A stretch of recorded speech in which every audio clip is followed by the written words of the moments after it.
जब भी income tax के नए नियमों की बात आती है ना, तो हेडलाइंस देखकर अक्सर डर सा लगता है कि कैश रखने पर पाबंदी होगी, हर छोटी बड़ी रकम पर सरकार की नजर होगी।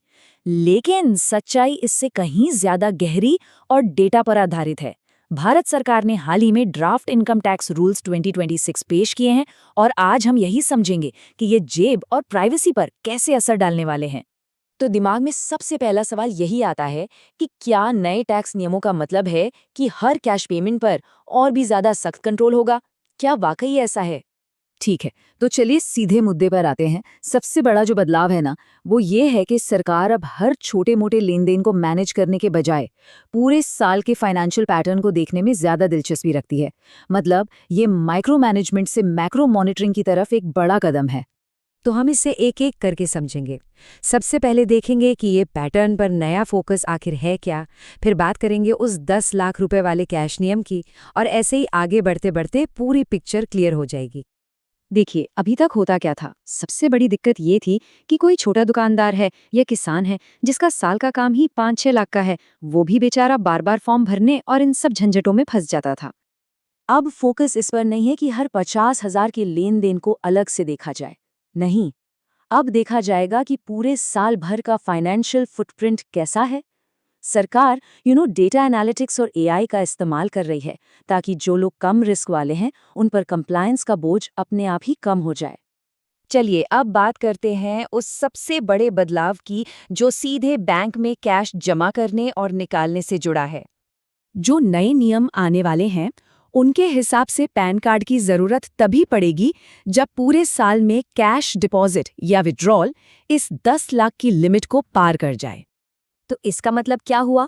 मतलब ये कि अगर साल भर में कैश आना जाना 10 लाख से कम है, तो बार बार पैन दिखाने की जरूरत नहीं पड़ेगी।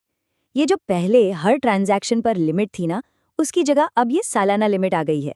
इससे ज्यादातर लोगों के लिए चीजें आसान हो जाएंगे।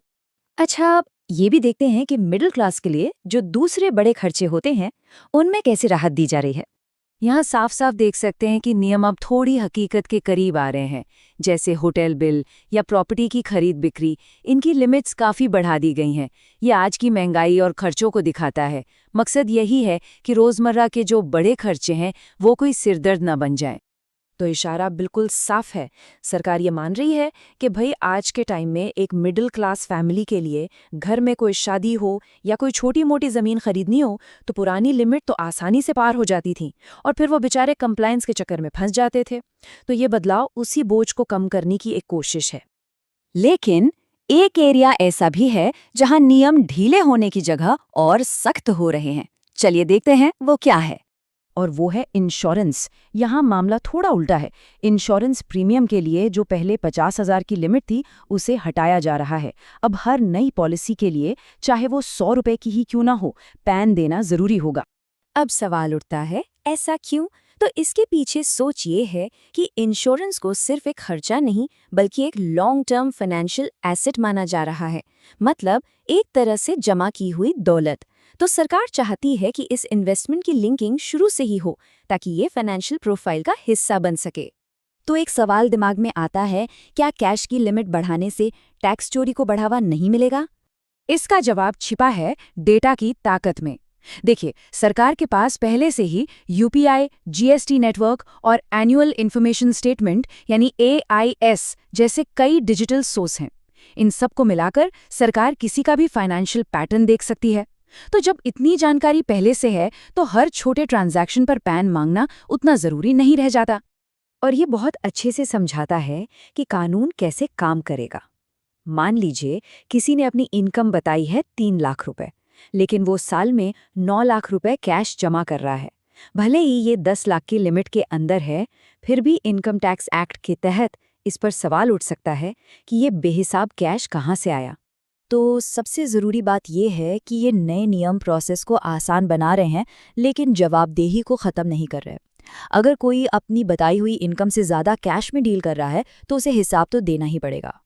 तो आखिर में चलिए इन सारे बदलावों के पीछे की जो बड़ी सोच है, जो बिग पिक्चर है, उसे समझते हैं।